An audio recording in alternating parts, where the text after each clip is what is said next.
Olá pessoal, tudo bem? Hoje vamos descomplicar a modulação dos efeitos da decisão de inconstitucionalidade no controle concentrado. Você fala, Antônio, é impossível descomplicar uma coisa dessa só pelo nome. Nada, tranquilo, assista o vídeo até o final e você vai sair daqui entendendo tudo de decisão de, por exemplo, ADI e de modulação desses efeitos. Antes, peço uma gentileza, se você não é inscrita, se você não é inscrito, se inscreva no canal, curta, compartilhe, comente, ajude o canal a crescer. Canal que está no comecinho, mas que toda semana leva para você 3 vídeos de direito constitucional.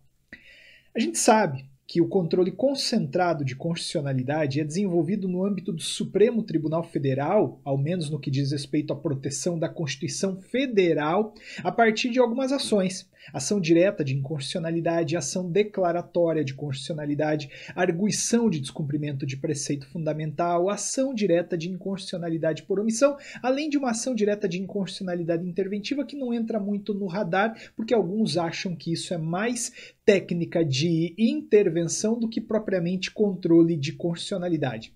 Mas vamos ficar com a ação direta de inconstitucionalidade. Esta ação direta de inconstitucionalidade, ao ser julgada, produz uma decisão dotada de alguns efeitos. Você lembra quais são os efeitos? De acordo com a Constituição e com a lei que regulamenta a ação direta de inconstitucionalidade, uma decisão de mérito produz o efeito primeiramente erga omnes. Isso quer dizer que a decisão proferida numa ação direta de inconstitucionalidade vale para todo mundo, vale para todos, vale para mim, vale para você. É diferente, por exemplo, de uma decisão proferida na via difusa. Na via difusa, a declaração de inconstitucionalidade tem um efeito inter partes, vale apenas para autor e réu, por exemplo, daquela ação. Mas no controle concentrado, não. A decisão é dotada de uma eficácia erga omnes, vale para todo mundo. Se o Supremo Tribunal Federal então, anula numa ação direta de inconstitucionalidade uma lei que impunha uma cobrança tributária, ninguém mais está obrigado a pagar o dito imposto, o dito tributo, beleza? Além da eficácia erga omnes, a decisão de inconstitucionalidade na ADI produz um efeito ex tunc, ou seja, a decisão retroage. No Brasil, a gente tem que lembrar, porque adotamos a teoria de nulidade da norma inconstitucional, o efeito é retroativo. É só você pensar, a inconstitucionalidade nasceu com a norma, porque esta norma ofendeu a Constituição ou porque ela foi criada num procedimento desalinhado ao procedimento estabelecido na Constituição. Esse vício é no nascimento, esse vício é na gênese. Então a gente tem que anular a lei lá no começo, lá no ninho, tem que matar a lei no ninho. A gente fala então em efeito retroativo da decisão de inconstitucionalidade e tentando dar um nome, a gente chama de efeito ex tunc. Tunc retroage, nunc não retroage. A gente vai trabalhar isso daqui a pouquinho. Mas além disso, a decisão na ação direta de inconstitucionalidade produz um outro efeito. Produz um efeito vinculante. A decisão é dotada de efeitos vinculantes em relação aos demais órgãos do Poder Judiciário e também em relação à administração pública. Simplificando, se o Supremo Tribunal Federal declara inconstitucional uma lei, os demais órgãos do Poder Judiciário que porventura estejam discutindo aquela mesma lei no curso de alguma ação específica devem adotar o mesmo entendimento do Supremo Tribunal Federal. E o mesmo em relação à administração pública. Ficando ainda naquele exemplo tributário, se o Supremo Tribunal Federal anulou uma cobrança tributária, a administração pública não pode mais exigir isso de ninguém. E se tem, por exemplo, algum processo administrativo tramitando ali no seu domínio, deve a administração pública dar àquele processo administrativo o mesmo entendimento que o Supremo Tribunal Federal deu em relação à cobrança. Percebe? Esse é o efeito vinculante. Ele torna obrigatória a observância da decisão do Supremo Tribunal Federal. Então, em linhas gerais, a ação direta de inconstitucionalidade produz esses 3 efeitos: eficácia erga omnes, ex tunc e vinculante. Se te perguntarem numa prova quais são os efeitos de uma decisão de mérito em ação direta de inconstitucionalidade, erga omnes, ex tunc e vinculante. E também na sua prática de advocacia, por exemplo, saiba que é assim que funciona. Acontece que o Supremo Tribunal Federal pode mudar todos esses efeitos. Claro que para isso há alguns requisitos, mas ainda assim ele pode. E claro que, de novo, né, se o Supremo Tribunal Federal simplesmente julgou o mérito de uma ação direta de inconstitucionalidade, sem falar muito sobre os efeitos, ora, os efeitos são esses, erga omnes, vinculantes e ex tunc. Agora o Supremo Tribunal Federal pode, atendidos alguns pressupostos, mudar, ele pode mudar todos esses efeitos. Isso você vai encontrar no artigo 27 da Lei 9868 de 1999. Eu vou ler com você este artigo e aí eu vou grifar, destacar, chamar a atenção para aquilo que realmente interessa e vou dar um exemplo onde você nunca mais vai esquecer. Ao declarar a inconstitucionalidade de lei ou ato normativo, e tendo em vista razões de segurança jurídica ou de excepcional interesse social, poderá o Supremo Tribunal Federal, por maioria de 2/3 de seus membros, restringir os efeitos daquela declaração ou decidir que ela só tenha eficácia a partir do seu trânsito em julgado ou de outro momento que venha a ser fixado. Então é justamente este dispositivo que permite a modulação dos efeitos da decisão. Primeiramente, lembre que para o Supremo modular deve haver razões de segurança jurídica ou então de excepcional interesse social. O que quer dizer que a regra é uma decisão de mérito dotada daqueles 3 efeitos, erga omnes, vinculante e ex tunc. No entanto, se há alguma coisa de anormal, e eu já posso tentar melhor explicar isso, se há algo afrontando talvez a segurança jurídica ou excepcional interesse social, aí o Supremo Tribunal Federal pode pôr 2/3 de seus membros, 1, restringir os efeitos daquela declaração, ou 2, decidir que ela só tenha eficácia a partir do seu trânsito em julgado, ou então de outro momento que venha a ser fixado. Veja, o Supremo Tribunal Federal pode, então, mexer em todos os efeitos. Ele pode, primeiramente, restringir os efeitos daquela decisão. O que significa dizer que ele pode mudar este efeito e ele pode mudar este efeito. Se o Supremo Tribunal Federal quiser dar uma decisão de ação direta de inconstitucionalidade com eficácia inter partes, ele pode. Não é o comum, mas sim, ele pode fazer. Se ele quiser restringir o alcance daquela decisão para um determinado grupo, ele pode sim fazer, desde que proceda conforme o artigo 27 da Lei 9868, fundamentando a sua decisão em razões de segurança jurídica ou excepcional interesse social e fundamentando a decisão numa decisão por 2/3 dos seus membros.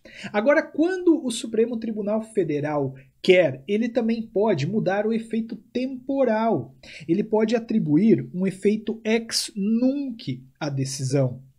Isso a gente retira da parte final do artigo 27 da Lei 9868 de 1999, que fala decidir que a decisão só tem eficácia a partir do seu trânsito em julgado ou de outro momento que venha a ser fixado.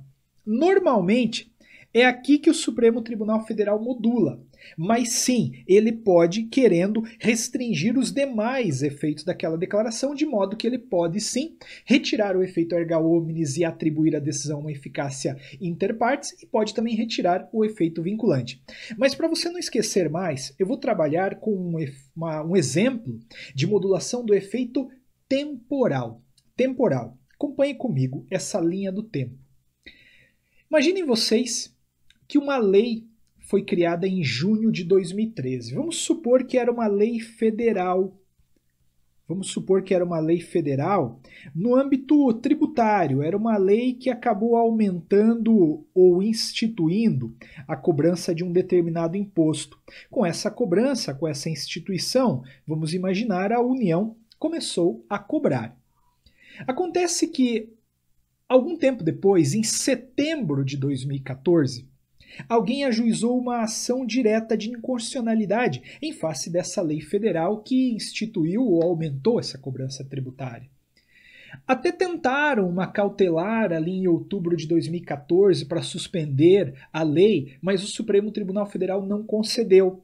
Se não concedeu uma cautelar para suspender a eficácia, a execução da lei, a União começou a cobrar imposto, continuou a cobrar o imposto. Concorda? E assim foi, a ação foi se arrastando até que houve uma decisão em março de 2020, uma decisão de procedência.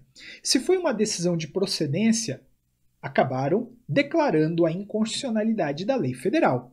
Uma ação direta de inconstitucionalidade busca justamente isso, declarar a inconstitucionalidade de uma lei ou de um ato normativo federal ou estadual. Declarar a inconstitucionalidade da lei federal, atestaram que aquela lei federal estava em desacordo com a Constituição. O trânsito em julgado, contudo, aconteceu em julho de 2020. Aconteceu logo na sequência.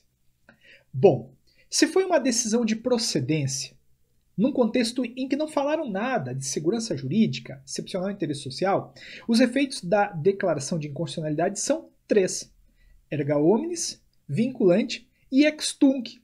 O ex tunc impõe a retroatividade da decisão. O que significa dizer que esta declaração de inconstitucionalidade vai matar a lei no ninho. Na casca, vai anular esta lei. Vai anular esta lei. Se anulou a lei lá no seu nascimento, todos os efeitos, de hora em diante, são inconstitucionais. O que significa dizer que esta lei não poderia ter cobrado o imposto, concorda? Porque cobrar o imposto com base numa lei nula. Verdade que esse reconhecimento foi feito mais tarde, mas foi feito com uma eficácia ex tunc, ou seja, retroagiu. Retroagiu. Acontece que se cobraram um imposto, se cobraram esse tributo com base numa lei que foi declarada inconstitucional, cabe agora ao poder público devolver. Não podia ter cobrado com base numa lei nula, numa lei, por assim dizer, inexistente. Concorda? E agora o poder público vai ter que devolver. Só que, às vezes, pessoal, a declaração de inconstitucionalidade gera um transtorno maior do que a própria manutenção no sistema de uma lei inconstitucional. Tem uma discussão até bastante contemporânea na área tributária envolvendo o ICMS na base de cálculo da COFINS. O Supremo Tribunal Federal já disse que essa cobrança, nesses termos, é nula. E fez isso com uma decisão que retroagiu. É verdade que no momento da gravação desta aula estão discutindo o efeito temporal via embargos de declaração para ver se vai retroagir ou não, mas se o Supremo Tribunal Federal não acolher a modulação, é retroativo, e aí a União vai ter que devolver tudo. Acontece que, nesse caso do ICMS, na base de cálculo da COFINS, a União cobrou uma quantia absurda de dinheiro, falam em 150, 200 bilhões de reais. Ou seja, não vai ter dinheiro para devolver. Se tiver que a União devolver tudo isso, vai falir o país. Vai faltar dinheiro para a saúde, para a educação e para outras coisas mais. Então, tendo em vista razões de segurança jurídica ou de excepcional interesse social, e aí você nota que são critérios abertos, abstratos, que permitem qualquer acomodação, o Supremo Tribunal Federal pode modular os efeitos da decisão. O Supremo Tribunal Federal pode falar o seguinte: olha, se a gente manter essa decisão com efeito retroativo, vai viabilizar o país, porque vai faltar dinheiro em setores elementares, como educação, saúde, cultura e por aí, e daí em diante. Então o que eu vou fazer? Eu vou, por razões de segurança jurídica ou de excepcional interesse social, mediante manifestação de 2/3 dos meus ministros, modular os efeitos da decisão, dizendo que, por exemplo, ela tem eficácia ex nunc. Se o Supremo assim decidir, daí em diante a lei é inconstitucional.